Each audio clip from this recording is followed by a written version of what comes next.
seismic debut album, The Sinner, released at the back end of 2020, Kill the Lights announced themselves in a blaze of firepower. And with new album Death Melodies released this Friday, it made perfect sense to catch up again with vocalist James Clark to get the lowdown. James, welcome to Metal Talk. Thank you very much. Appreciate it. Cool. So you're in Minneapolis at the moment. I am. That's where I'm based out of. I've been here for about 20 years. So like as we were talking about, my accent's a little ruined. Yeah. You had 20 years of, well, 18 years of England and some America on top of that, and it becomes Australian somehow. So I apologize. That's fine. That's fine. And with the Welsh boys there, yeah, you're perfectly happy discussing the weather all the time. Yeah. We've got a right mix of accents going on in the band for sure. So yeah. Cool. We last spoke in November 2020, just as The Sinner was being released, actually. When you kind of look back on that time, how does that make you feel? Yeah, I mean, if you look back, I mean, that was COVID, the COVID era, right? And so a lot of hard times to many people, hard times to the music industry as a whole, and a hard time to release the records. So, we're pretty excited this time to be able to get out there and tour and do all the fun stuff that comes with being in a band. So, so a long few years, but very constructive as well with what we got going on and what we managed to achieve. So yeah, absolutely. I mean, I remember at the time, there was a lot of work going on behind the scenes. Can you remember when you started playing those first live shows, how you felt? Yeah, I mean, it was such a relief. I mean, it was just, and again, the first couple tours we did was still kind of under that COVID stringent kind of rules and testing every day and all that kind of stuff too. So, like I say, our upcoming European UK tour here, was just super excited to get out with the boys and kind of meet and greet the fans that we probably haven't had a chance to do yet. Yeah, I mean, The Sinner was received really well. Yeah, I mean, I think it when you're out playing that live, that must have been quite an empowering experience for you. Yeah, it was great. Very well received by fans and press, and you never know when you kind of get together as a group of guys been in previous bands what really what people are going to think about it. It was really nice to see kind of we hoped we'd get such a response, but it was really nice to kind of get that affirmation. That's really cool. That's really cool. And when you're out on the road, did you start to use that time, kind of the downtime in between shows, to start writing for Death Melodies? Yeah, I mean, we were as we with pushing back the first album a little bit, we'd already had some songs in the bank anyway, and then we continued writing. We had a couple sessions in Minneapolis, a couple sessions actually throughout the COVID piece. We actually met in Canada. The only place we could all meet up was Canada. So we spent a week writing there. We did some UK writing sessions too, some writing sessions on tour. So yeah, I mean, we used anything and everything we could do to be able to work together and write. So when we went to the studio, we had about 24 songs that we had to kind of pick 12 from, really. Yeah, I have to say I do really love the new album. I mean, it opens on Hear You Scream, and right at the start, you're straight in there, get your first scream in, wake everyone up. Yep, absolutely. Yeah, I mean, I think we and you probably talk through it a little bit here. I think our goal with this, and we spent a full day in an Airbnb with just listening through all the tracks and figuring out the kind of track sequencing. And the world's become a bit of a singles world these days, but for us it was important to try and create a bit of a journey in those songs, kind of some depth, ups and downs, and I think we did that. It brings you on a bit of a journey through kind of song styles and ups and downs, and heavier songs, more mellow songs, and it's a bit of a journey through the whole record, which we're pretty excited about. I think we achieved that pretty well. Yeah, no, definitely. I definitely think you achieved that. We'll talk about that a little bit more towards the end. I mean, Hear You Scream, I love the kind of change of pace as the song progresses. Yeah, the way I mean, Jordan and Travis are exceptional throughout the album. Yeah, but the guitar interplay on this first song really sets the scene well. Yeah. I mean, the guys, again, I'm very lucky to be able to play with such talented guys, you know what I mean? And the way they've managed to melt together kind of both their styles, both slightly different but come together really well, and they kind of complement each other. I mean, this is a great example of that alone, you know what I mean? So some cool bass grooves in there as well. Just particularly in the chorus. So yeah, just a nice mix of everything that's just kind of came together really well. Yeah, no, for me, it was like it was one of those ones where I was so pleased that I listened to it on the headphones, yeah, first time through, yeah, because you can hear all these little Yeah. things going on. It's really cool. I mean, it finishes on quite a doomy stomp, yeah. You're singing, the world is bringing me down. I mean, lyrically, you've really reached into yourself with the topics that you're talking about on this album. Yeah, I think it was really important for me. I mean, again, it was, to be honest, with all the build-up we had with the first album and not really achieving quite what we felt we could do with that, just based on the restrictions we had. Yep. It's, for me as a musician, I haven't had quite the success that some of the guys have had in the band. And for me, I felt like on that first record, we'd kind of done something pretty cool. And I really hoped it would kind of, project us in with a lot of opportunities. And I think it would have if COVID hadn't hit. So, I think it's a balance of those emotions happening going into the second record, and a mix of just kind of dealing with kind of my own personal and kind of anxieties, kind of stresses, depression, and some of those pieces that a lot of us all deal with. Yep. Relational challenges, life challenges. I don't care your age, your ethnicity, where you're from. Like, we Yep. all deal with a lot of the same things. So I think that's a big part of what this record is about, but also about kind of seeing the light at the end of the tunnel too. I want people to kind of at least take away that, hey, yes, I'm addressing and acknowledging this, but at the same time, there is a bit of hope at the end. We can turn it around. We can, you can get through stuff. And I think at the end of the day, I think we just need to talk a bit more. If people were a bit more willing to talk about the problems, with society as a whole would be a lot more healthy. Die Alone, yeah, I mean, that's superb.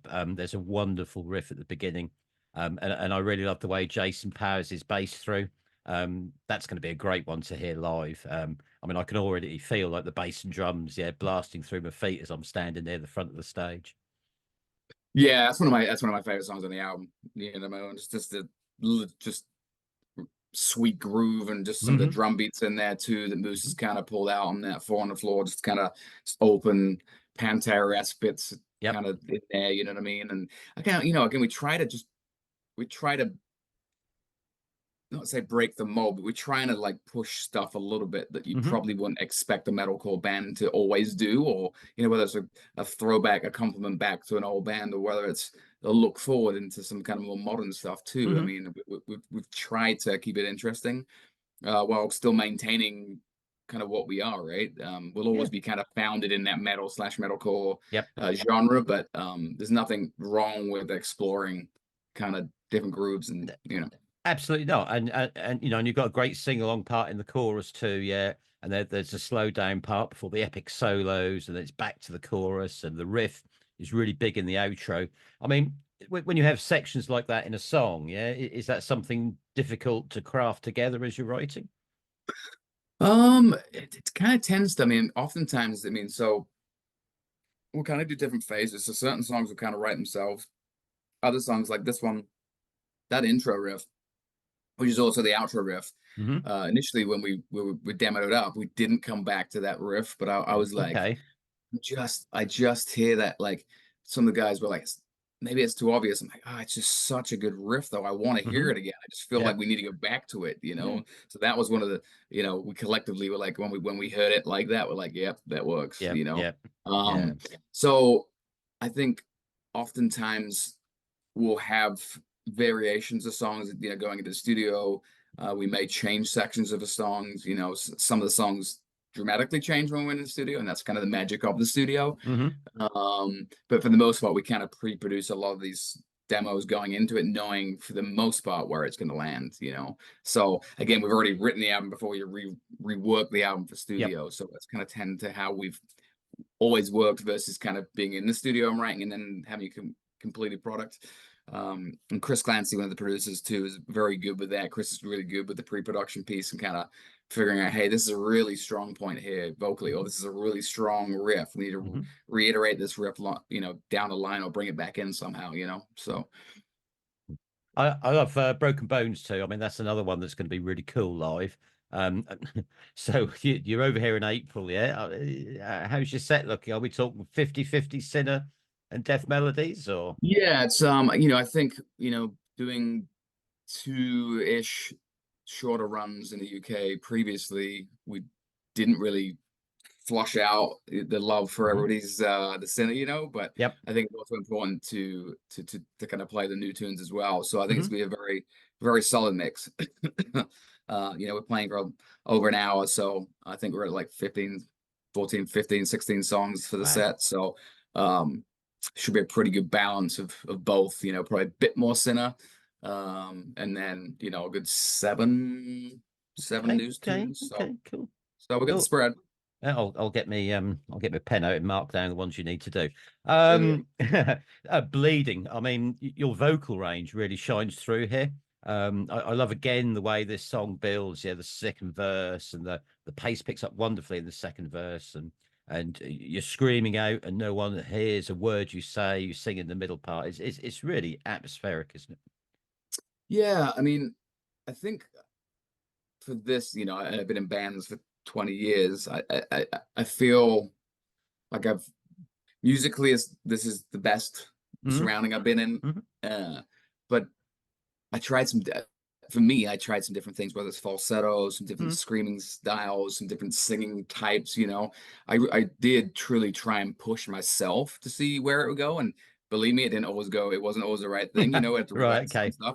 It didn't always Hmm. work, but Hmm. I think if you're not pushing yourself a little bit, Yep. I could easily fall in doing the same, a very generic, same kind of song over and over again. Hmm. But I was trying to, again, with Chris Clancy, great vocalist himself. We just tried some different stuff, and if it worked, it worked. Hmm. And I think trying to create some of that dynamic, where you have some subtle, soft falsetto or Yep. quiet, that allows the heavy stuff to be way heavier, or the gang Hmm. scream or whatever it is to just be way more impactful. So trying to create as much dynamic in songs as possible. And then we picked some certain songs where we just wanted to bang all the way through and Yep. kind of just the vision was seeing everybody just headbang through the entire song. You know what I mean? And you need those songs too. So Yeah. I think we did a pretty good job with that. No, definitely. I agree that I love, like I say, I love the vocal range you got. I love the different styles that you bring in. Yeah, it's just all ear candy. It already works together well. Scapegoat. Yeah, that's I love the shredding at the start of that one. I mean, the whole band has really pushed out on this record. It's really impressive. Thank you. Yeah, yeah.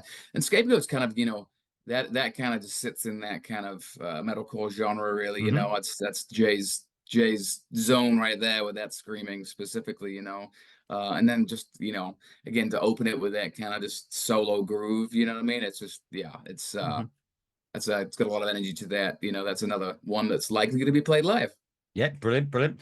Man Without a Face, yeah. There's kind of in my eyes, there's kind of almost a late 80s, sort of early 90s feel to the verse around the riffs and the rhythm and your vocal. Yeah, that's Yeah, I mean that's one of my favorite songs on the album, to be honest. I mhm. love that, just the groove to that too, just thrashy vibe to it.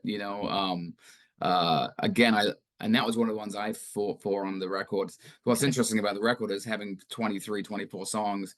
We really had to dig deep in deciding which 12 would make it. Hmm. And that was one that was a bit borderline, Hmm. but for me it was one of my favorite tracks. So when you chat with the guys, I think most of us would have a little bit of overlap, but everybody's got Right. 3 or 4 different favorite songs out of Okay. 12, which is kind of crazy, but hopefully, which the listener finds out is a good thing, because it means you got some good songs on the album. So Yeah, no, that's cool. I mean, I'm definitely with you on that one. But I mean, even that song, yeah, you shove in a really fantastic melodic chorus.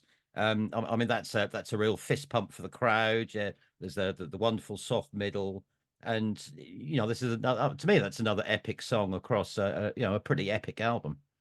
yeah, we kind of, I mean, there's different dimensions in that, right? Hmm. So there's Yeah. different vibes that kind of work going on in that song. Mhm. And again, that kind of, it starts off pretty intense, gets through again, that you talk about, the kind of pretty sing along chorus, and then brings it down to build it back up again in like a Hmm. pretty epic way as well. So there's some really nice dynamics in that song for Yeah, sure. and then your vocal line on "Lay Me to Rest," that kind of struck out as well. Yeah. Yep, yep. I mean, again, and a lot a lot of what I do with the producers, and that's part of that piece, is kind of we sit down and does this lyric Hmm. does this lyric one, have we used it too much? Because Mhm. because it's easy to do that when you're talking about some of the same themes. But two, can we make this line better? How do we make this? So there's certain words would cut X out, and you kind of use the word. You know what I mean? There's Right, certainly okay. like so. There's quite a lot of reflection on kind of lyrics too. Mhm. And for me, on an average song, sometimes I will listen to it and I'll write it and it's done. It Yep. can be done in 10 minutes. Other times I'll probably listen to it a couple hundred, I'm not even lying, a couple hundred times before I, Mhm. I capture where it is and how I get there. And other songs, it's like it needs a rewrite. And then the Mhm. rewrite is where you find the magic. You Right, know what I okay, mean? okay. So, but yeah, they talk about 10,000 hours of wood shredding practice to get to kind of define your Yeah, craft, right? I think I've got a yeah. few hours in there. So Suicidal, yeah. With its beginning, yeah. I was kind of tossing up in my mind whether that's going to be a set opener or whether that's going to be the first song of the encore. you'll have to find out. All right, okay. There you go. Yeah, another great. I mean, that's one of my, again, that's probably, again, that's in my top three as well. It's, Yeah, top four probably. Again, it's the kind of got a bit of thrash vibe to that yeah, one. You yeah, know what I yeah, mean? yeah, Again, yeah. again, and I'm a bit of a thrash guy too. So that kind of that, I always love when we can kind of pay homage to the thrash gods, Mm, and and there are people doing it these days, but I think to kind of accent it and use it, but use it within the genre too, and yep. kind of like highlight your influence and show, hey, look, we here's a nod to thrash, and we we, Mhm. we appreciate it and want to incorporate it as part of our sound. That's it's really nice dynamic. I think Jordan and Travis can write Yep. stylistically too, Okay. and but blend it with the other kind of styles we got going on.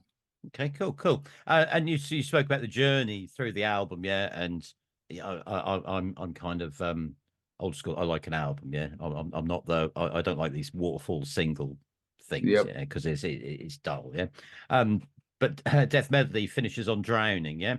I mean, like I say, you've been very open about your health issues in the past, yeah, which makes Drowning quite an emotional listen when you listen to it in the context of the whole album.